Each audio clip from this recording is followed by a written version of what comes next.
One bright morning, deep in the forest, Mr. Tree woke up. He stretched his long green branches as if they were arms, shook off the morning dew, and smiled up at the sky. Good morning, sun, he called cheerfully. High above, Mr. Sun peeked out from behind the clouds. But instead of shining happily, he let out a long sigh. Good morning, tree. But oh dear, the sky feels heavy today.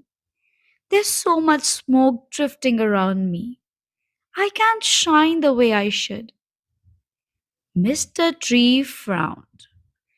That didn't sound good at all.